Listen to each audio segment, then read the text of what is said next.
मेरा नाम अर्जुन है, उम्र 28 साल की है। एक साधारण सी नौकरी करता हूँ, एक साधारण सा जीवन जीता हूँ।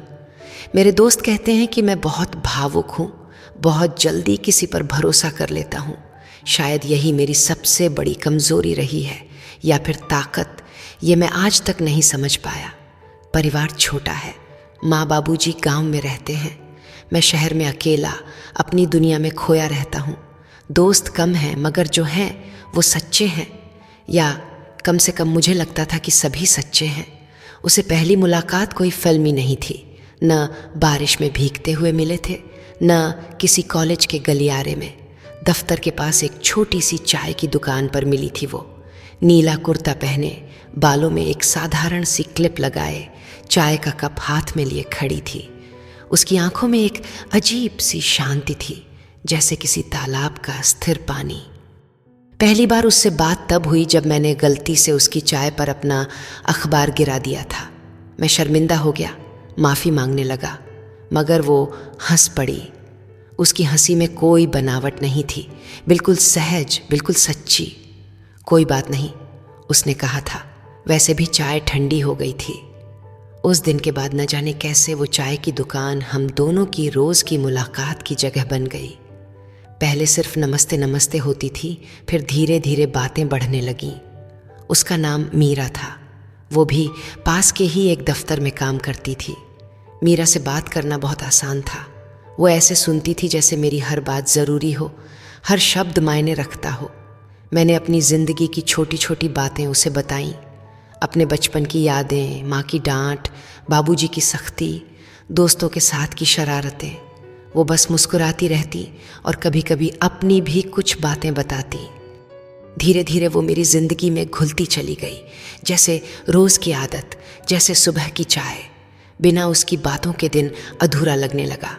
दफ्तर से निकलते समय सबसे पहले यही ख्याल आता कि आज क्या बात करूँगा उससे, आज क्या सुनाऊँगा। कुछ महीनों बाद हमने फ़ोन नंबर बदले, फिर तो दिन भर संदेश आते जाते रहते। सुबह उठते ही उसका शुभ प्रभात का संदेश आता, रात को सोने से पहले शुभ रात्रि कहती। बीच में दफ्तर की बातें, ज़िंदगी की बातें, सपनों की बातें। मीरा कहती थी, तुम मेरे सबसे करीब हो, और मैं उस वाक्य में अपनी पूरी दुनिया देख लेता था। उसके इन शब्दों ने मुझे इतना सुकून दिया कि मैंने अपनी सारी चिंताएं, अपने सारे डर उसके सामने रख दिए। मैंने उसे बताया कि मैं अकेलेपन से कितना डरता हूँ, कैसे रात को नींद नहीं आती, कैसे कभी कभी ज़िंदगी बेमतलब लगने लगती है। उसने हर बार मुझे संभाला, हर बार कहा कि सब ठीक हो जाएगा। हम हंसते थे, लड़ते थे, फिर खुद ही मान जाते थे। कभी मैं नाराज़ हो जाता तो वो मना लेती, कभी वो रूठ जाती तो मैं मनाता। मुझे कभी शक नहीं हुआ, क्योंकि जिस इंसान पर दिल भरोसा कर ले, दिमाग उससे सवाल नहीं करता। मीरा मेरे लिए सिर्फ एक इंसान नहीं थी, वो मेरा सुकून थी, मेरी ताकत थी, मेरी उम्मीद थी। उसकी मौजूदगी से दुनिया आसान लगने लगी थी। जो काम पहले बोझ लगते थे, अब हल्के लगने लगे। जो रातें अकेलेपन में कटती थीं, अब उसके संदेशों से भर गई थीं। मैंने सोचा था कि यही तो प्यार है, पूरी तरह खुल जाना, बिना डरे अपना सब कुछ किसी के सामने रख देना। मैंने अपने डर, अपनी कमज़ोरियाँ, अपनी खुशियाँ, अपने सपने सब उसके सामने रख दिए थे। मुझे क्या पता था कि मैं जितना ज़्यादा खुल रहा हूँ, वो उतना ही कुछ छुपा रही है। मुझे क्या पता था कि जिस भरोसे को मैं अपनी सांसों में बसा रहा हूँ, वो एक दिन मेरी सांसें ही छीन लेगा। करीब 6 महीने गुजर गए थे। हमारी दोस्ती अब रिश्ते की शक्ल लेने लगी थी। हालांकि हमने कभी इसे नाम नहीं दिया था, मगर दिल जानता था, और शायद उसका दिल भी जानता था। फिर धीरे धीरे कुछ बदलने लगा। पहले जो रोज़ सुबह का संदेश आता था, अब कभी कभी दोपहर तक नहीं आता। पहले जो घंटों बात होती थी, अब 10-15 मिनट में ही ख़त्म हो जाती। मैं पूछता, सब ठीक है ना? तो वो कहती, हाँ, बस थोड़ा काम ज़्यादा है। मैंने खुद को समझाया, हाँ, सबके साथ ऐसा होता है। ज़िंदगी में व्यस्तता आती है, काम बढ़ जाता है, ये सामान्य बात है। मगर फिर एक दिन ऐसा हुआ कि मैंने उसे शाम को फ़ोन किया, फ़ोन कट गया। मैंने दोबारा किया, फिर कट गया। संदेश भेजा, सब ठीक है? जवाब 2 घंटे बाद आया, हाँ, मीटिंग में थी। मैंने सोचा ठीक है, मगर अगले दिन फिर वही हुआ और फिर अगले दिन भी। अब उसकी बातों में पहले जैसी गर्माहट नहीं रही थी। जब मैं कुछ पूछता तो जवाब छोटे और औपचारिक से होते। हाँ ठीक है, बाद में बात करते हैं, बस इतना। एक दिन मैंने हिम्मत करके पूछा, मीरा क्या बात है, तुम कुछ परेशान लग रही हो। उसने कहा, नहीं कुछ नहीं, तुम फालतू सोचते हो। फालतू सोचते हो, ये शब्द मुझे चुभे। मैंने कभी फालतू नहीं सोचा था, मैं बस उसकी परवाह करता था। फिर भी मैंने चुप रहना बेहतर समझा, क्योंकि प्यार में शक करना गुनाह लगता है। कुछ दिन और बीते, अब तो वो खुद से बात करने के लिए भी समय नहीं निकालती थी। मैं संदेश भेजता, घंटों इंतज़ार करता, फिर कोई छोटा सा जवाब आता। कभी कभी तो पूरे दिन कोई जवाब ही नहीं आता। मैंने अपने दोस्तों से बात की। एक ने कहा, भाई शायद वो तुमसे दूर हो रही है, कुछ तो गड़बड़ है। मगर मैंने उसकी बात को हवा में उड़ा दिया। मैंने कहा, नहीं ऐसा कुछ नहीं है, बस उसका काम ज़्यादा है। दिल के अंदर एक आवाज़ थी जो कह रही थी कि कुछ गलत है, मगर मैंने उस आवाज़ को दबा दिया। मैं डरता था कि अगर सवाल पूछ लिया तो कहीं सब टूट न जाए। मैं उसे खोना नहीं चाहता था। एक शाम मैं उससे मिलने गया। हमने एक छोटे से बगीचे में मुलाकात की। वो आई, मगर उसकी आंखों में पहले जैसी चमक नहीं थी। वो कहीं और थी, मेरे सामने नहीं। मैंने कहा, मीरा मुझे लग रहा है कि तुम मुझसे कुछ छुपा रही हो। उसने एक पल मेरी आंखों में देखा, फिर नज़रें झुका ली, बोली, कुछ नहीं छुपा रही, बस थोड़ा समय चाहिए। समय किस बात के लिए? मैंने पूछा। बस जिंदगी में कुछ चीज़ें उलझी हुई हैं। मैंने और नहीं पूछा। उस दिन हम चुपचाप बैठे रहे, बातें नहीं हुई, बस सन्नाटा रहा। आधे घंटे बाद उसने कहा कि उसे जाना है और चली गई। उस दिन के बाद से मुझे नींद कम आने लगी। रात को लेटता तो बस यही सोचता कि आखिर हो क्या रहा है। क्या मैंने कुछ गलत किया? क्या मैंने कोई गलती की? क्या वो मुझसे नाराज़ है? मगर कोई जवाब नहीं मिलता। कभी कभी दिल कुछ कहता था, पर मैंने उसे दबा दिया। मैं मानना नहीं चाहता था कि जिस इंसान पर मैंने इतना भरोसा किया वो मुझसे कुछ छुपा रही है। मुझे नहीं पता था कि सब पहले ही टूट चुका था, बस आवाज़ नहीं आई थी। जैसे कांच की कोई चीज़ दरक जाती है मगर बिखरती नहीं, बस थोड़ा सा झटका बाकी रहता है, और वो झटका आने वाला था। उस दिन बारिश हो रही थी। आसमान में काले बादल छाए हुए थे और हवा में एक अजीब सी बेचैनी थी। मैं दफ्तर से घर लौट रहा था कि मीरा का फ़ोन आया। अर्जुन, क्या हम मिल सकते हैं?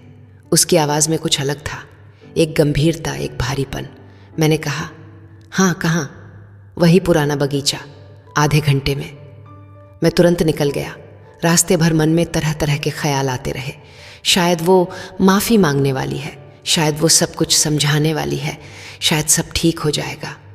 बगीचे में पहुंचा तो वो पहले से ही वहाँ थी, एक बेंच पर बैठी थी, सिर झुकाए। मैं उसके पास जाकर बैठ गया। क्या हुआ मीरा? उसने मेरी तरफ देखा। उसकी आंखों में आंसू थे। मैंने उसे पहली बार इतना टूटा हुआ देखा था। मुझे तुमसे कुछ बताना है, उसने कहा। उसकी आवाज़ में कंपन था और मेरी सांसों में अजीब सी ठंडक। मैंने कहा, बताओ। वो कुछ देर चुप रही, फिर धीरे धीरे बोलना शुरू किया। अर्जुन, मैं तुमसे झूठ बोल रही थी। पिछले 3 महीनों से मेरा दिल तेज़ी से धड़कने लगा। क्या झूठ? मेरी किसी और से बात हो रही थी। शब्द मेरे कानों में पड़े, मगर मैं समझ नहीं पाया। किसी और से? हाँ, मेरा एक पुराना दोस्त है, कॉलेज के दिनों का। कुछ महीने पहले वो दोबारा मेरी ज़िंदगी में आया। पहले तो सिर्फ दोस्ती थी, मगर फिर मैं उलझ गई। मेरे अंदर कुछ टूटने लगा। तुम उलझ गई? मतलब मैं उससे भी बात करने लगी, उससे भी मिलने लगी, और धीरे धीरे तुमसे दूर होती गई। मैं कुछ नहीं बोला, बस सुनता रहा। उसने आगे कहा, मैं जानती हूँ कि मैंने बहुत गलत किया। मैंने तुम्हें धोखा दिया, मैंने तुम्हारे भरोसे को तोड़ा, मगर मैं खुद को रोक नहीं पाई। कितने समय से? मैंने पूछा। मेरी आवाज़ में कोई भावना नहीं थी, बस एक सपाट सवाल। 3 महीने, पूरे 3 महीने वो मुझसे झूठ बोलती रही। पूरे 3 महीने वो किसी और के साथ थी, और मैं यहाँ उसके इंतज़ार में बैठा रहा। तुमने मुझे क्यों नहीं बताया? मैंने पूछा। क्योंकि मैं डरती थी। मैं नहीं चाहती थी कि तुम दुखी हो। मैं नहीं चाहती थी कि सब टूट जाए। मैं हंस पड़ा, एक खोखली बेजान हंसी। तो तुमने सोचा कि झूठ बोलती रहोगी और सब ठीक रहेगा? मुझे नहीं पता था कि क्या करूं, उसने कहा आंसू पोंछते हुए। मैं खुद उलझ गई थी। मुझे तुम भी पसंद हो और वो भी। मैं दोनों को नहीं छोड़ना चाहती थी। तो तुमने दोनों को रखने की कोशिश की। मेरी आवाज़ में अब गुस्सा नहीं था, बस एक गहरी निराशा थी। उसने सिर झुका लिया। मुझे माफ़ कर दो अर्जुन। मैं उठ खड़ा हुआ। बारिश तेज़ हो गई थी मगर मुझे कोई फ़र्क नहीं पड़ रहा था। तुम्हें माफ़ कर दूं? मैंने कहा। मीरा, मैंने तुम पर सबसे ज़्यादा भरोसा किया था। मैंने अपने सारे डर, अपनी सारी कमज़ोरियाँ तुम्हारे सामने रखी थीं और तुमने क्या किया? तुमने मुझे बेवकूफ़ बनाया। मैं नहीं चाहती थी कि ऐसा हो। वो रो रही थी। मगर हुआ, मैंने कहा, और अब कुछ नहीं बचा। मैं वहाँ से चला गया, पीछे मुड़कर नहीं देखा। बारिश में भीगता हुआ घर की तरफ चल दिया। उस दिन उसने सब बता दिया था, कितने समय से, क्यों, कैसे। मैं सुनता रहा था। न गुस्सा आया था न आंसू, क्योंकि जिस दिन उसने सच बताया उस दिन मैं पहले ही मर चुका था। दिल ने बहुत पहले जवाब देना बंद कर दिया था। वो शब्द सिर्फ औपचारिकता थे। उसके जाने के बाद के दिन अजीब थे। मैं टूटा नहीं था, रोया नहीं था, बस खाली हो गया था। सुबह उठता, तैयार होता, दफ्तर जाता, काम करता, घर आता, खाना खाता, सो जाता। हर दिन एक जैसा, हर दिन खाली। दोस्तों ने पूछा, क्या हुआ, तुम ठीक तो हो? मैंने हाँ कह दिया, क्योंकि उन्हें क्या बताता कि मैं अंदर से मर चुका हूँ, कि अब कुछ महसूस नहीं होता। पहले जो छोटी छोटी चीज़ें खुशी देती थीं, चाय की चुस्की, अच्छा गाना, दोस्तों की हंसी, अब कुछ नहीं लगता था। सब बेमतलब लगने लगा था। रात को जब अकेला होता तो दिमाग में एक ही बात घूमती रहती, मैंने क्या गलत किया था? क्या मैं कम था? क्या मैंने उसे पूरा प्यार नहीं दिया? मगर फिर ख्याल आता कि ये सवाल बेकार है। गलती मेरी नहीं थी, गलती उसकी थी, जिसने मुझ पर भरोसा नहीं रखा, जिसने मुझे धोखा दिया। मगर ये सोचकर भी कोई सुकून नहीं मिलता था, क्योंकि दर्द तब होता है जब कुछ बचा हो। मेरे अंदर अब कुछ था ही नहीं। माँ ने एक दिन फ़ोन किया, पूछा, बेटा तू ठीक है ना? आवाज़ थकी हुई लग रही है। मैंने कहा, हाँ माँ, बस काम थोड़ा ज़्यादा है। कुछ परेशानी है तो बता, तू अकेला मत रह सब कुछ। मैं कुछ नहीं बोला। माँ को क्या बताता कि उसका बेटा किसी के धोखे से टूट गया है, कि अब उसे ज़िंदगी में कोई मतलब नहीं दिखता। दफ्तर में काम करते समय कभी कभी ध्यान भटक जाता। साथी पूछते, क्या सोच रहे हो? मैं कहता, कुछ नहीं, बस यूं ही। कुछ दिनों बाद मीरा का संदेश आया, अर्जुन मुझे तुमसे बात करनी है, प्लीज़। मैंने संदेश पढ़ा मगर जवाब नहीं दिया। क्या बात करनी थी?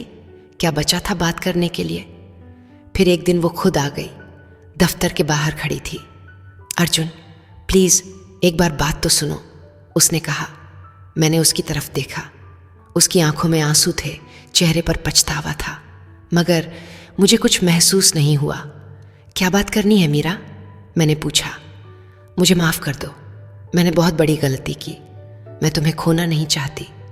मैं हंस पड़ा। मीरा, तुमने मुझे पहले ही खो दिया था, अब सिर्फ औपचारिकता बाकी है। ऐसा मत कहो प्लीज़, मुझे एक मौका दो। मैंने सिर हिलाया। मौका किस बात का? तुम दोबारा झूठ बोलने का, दोबारा धोखा देने का? मैं वादा करती हूँ अब कभी ऐसा नहीं होगा। मैंने उसकी आंखों में देखा। शायद वो सच कह रही थी, शायद नहीं, मगर अब मुझे फ़र्क नहीं पड़ता था। मीरा जाओ, अपनी ज़िंदगी जियो, मुझे अकेला छोड़ दो। अर्जुन प्लीज़, मैंने कहा। अब और नहीं। वो वहीं खड़ी रोती रही, मगर मैं चला गया। अब न सवाल थे न शिकायत, बस एक सन्नाटा था जो हर जगह मेरे साथ चलता था। लोग पूछते, ठीक हो? और मैं हाँ कह देता, क्योंकि दर्द तब होता है जब कुछ बचा हो। मेरे अंदर अब कुछ था ही नहीं। आज कई महीने बीत गए हैं उस दिन को। मीरा अब मेरी ज़िंदगी में नहीं है। उसके संदेश भी आने बंद हो गए। शायद उसने भी मान लिया कि अब कुछ नहीं बचा। ज़िंदगी चल रही है, वही दफ्तर, वही रोज़मर्रा की भागदौड़, वही रातें, मगर कुछ बदल गया है। मैं बदल गया हूँ। अब मैं लोगों से उतना नहीं जुड़ता। दोस्त बुलाते हैं, मैं बहाना बना देता हूँ। परिवार फ़ोन करता है, मैं बस औपचारिक बातें करता हूँ। किसी को अपने दिल के करीब नहीं आने देता, क्योंकि डर लगता है। डर लगता है कि फिर कोई भरोसा तोड़ देगा, फिर कोई धोखा दे देगा, फिर मैं टूट जाऊँगा। कभी कभी सोचता हूँ कि क्या मैं सही कर रहा हूँ? क्या इसी तरह ज़िंदगी जीनी है, दीवारें बनाकर, सबसे दूर रहकर? मगर फिर मीरा की याद आती है, उसका झूठ, उसका धोखा, और मैं अपनी दीवारें और मजबूत कर लेता हूँ। एक दिन चाय की उसी पुरानी दुकान के पास से गुजर रहा था। वहाँ रुक गया। वही जगह जहाँ पहली बार मीरा से मिला था, वही बेंच जहाँ हम घंटों बैठकर बातें करते थे। दुकान वाले ने पहचान लिया, बोला, अरे साहब, बहुत दिन बाद आए। वो मैडम भी नहीं दिखती अब। मैंने सिर हिलाया, हाँ, अब नहीं आती। कुछ हो गया क्या? मैं मुस्कुरा दिया, कुछ नहीं, बस जिंदगी बदल गई। एक चाय पी और वहाँ से चला गया। मगर दिल में एक अजीब सा एहसास था, कुछ छूट गया था, कुछ खो गया था। रात को सोते समय मीरा की बातें याद आईं, उसकी हंसी, उसकी आवाज़, उसके साथ बिताए वो पल, और मैंने महसूस किया, नफ़रत नहीं है उससे। गुस्सा है, निराशा है, दुख है, मगर नफ़रत नहीं। शायद इसीलिए और दर्द होता है। अगर नफ़रत होती तो शायद भूल जाता, मगर प्यार अब भी कहीं जिंदा है, कोने में दबा हुआ, टूटा हुआ, मगर जिंदा। और ये प्यार ही सबसे बड़ी सज़ा है, क्योंकि इसकी वजह से मैं ना आगे बढ़ पा रहा हूँ, ना पीछे। मैं उस जगह फंसा हूँ जहाँ ना कुछ महसूस होता है, ना कुछ नहीं महसूस होता। बस एक खालीपन है जो हर समय साथ रहता है। कुछ दिन पहले दफ्तर में एक नई लड़की आई। उसने मुझसे कुछ पूछा, मैंने बता दिया। वो मुस्कुराई, शुक्रिया कहा, मगर मैंने उसकी तरफ दोबारा नहीं देखा। दोस्तों ने कहा, अरे अच्छी लग रही थी, बात क्यों नहीं की? मैंने कहा, अब दिल नहीं करता, और सच में नहीं करता। अब किसी के करीब जाने का मन नहीं करता, अब किसी पर भरोसा करने का हौसला नहीं है। लोग कहते हैं कि समय सब ठीक कर देता है, मगर ये झूठ है। समय सिर्फ दर्द को सुन्न करता है, ख़त्म नहीं करता। घाव भरता है, मगर निशान रह जाता है, और वो निशान हमेशा याद दिलाता रहता है कि कभी कुछ टूटा था। आज फिर माँ का फ़ोन आया, पूछा, बेटा कब आ रहा है घर? मैंने कहा, जल्दी ही माँ। तू ठीक तो है ना? आवाज़ में कुछ अलग सा लग रहा है। हाँ माँ, बिल्कुल ठीक हूँ, मगर माँ को कैसे बताऊँ कि उसका बेटा ठीक नहीं है। वो जिंदा है मगर जी नहीं रहा, वो सांस ले रहा है मगर महसूस नहीं कर रहा। कभी कभी सोचता हूँ कि क्या मीरा भी सोचती होगी मेरे बारे में, क्या उसे पछतावा होता होगा, क्या वो भी तड़पती होगी। मगर फिर सोचता हूँ कि इससे क्या फ़र्क पड़ता है, जो हो गया वो हो गया। अब पीछे मुड़कर देखने से कुछ नहीं बदलेगा, बस आगे बढ़ना है, किसी तरह ज़िंदगी जीनी है। रात को जब अकेला होता हूँ तो कभी कभी उसकी आवाज़ गूंजती है, तुम मेरे सबसे करीब हो, और मैं हंस देता हूँ। कितना झूठ था वो वाक्य, कितना बड़ा धोखा, मगर फिर भी कहीं गहराई में दिल उस वाक्य को सच मानना चाहता है। मानना चाहता है कि शायद कुछ समय के लिए ही सही, मगर मैं सच में उसके करीब था। शायद इसीलिए दर्द है, शायद इसीलिए प्यार अब भी जिंदा है। आज भी जब उसका नाम सुनता हूँ नफ़रत नहीं होती। प्यार अब भी कहीं जिंदा है, लेकिन मैं वो इंसान नहीं रहा जो कभी पूरी शिद्दत से जीता था, जो छोटी छोटी बातों में खुशी ढूंढता था, जो किसी पर आंख बंद करके भरोसा कर लेता था। अब मैं सिर्फ एक परछाई हूँ, अपने ही अतीत की परछाई। कुछ सच इतने देर से बताए जाते हैं कि वो हमें बदल देते हैं, तोड़ते नहीं, खामोश कर देते हैं। और शायद ये खामोशी ही सबसे बड़ी सज़ा है। जब आवाज़ें खो जाएं, जब एहसास मर जाए, जब दिल धड़कता रहे मगर महसूस न करे, तब इंसान जिंदा तो रहता है मगर जीता नहीं।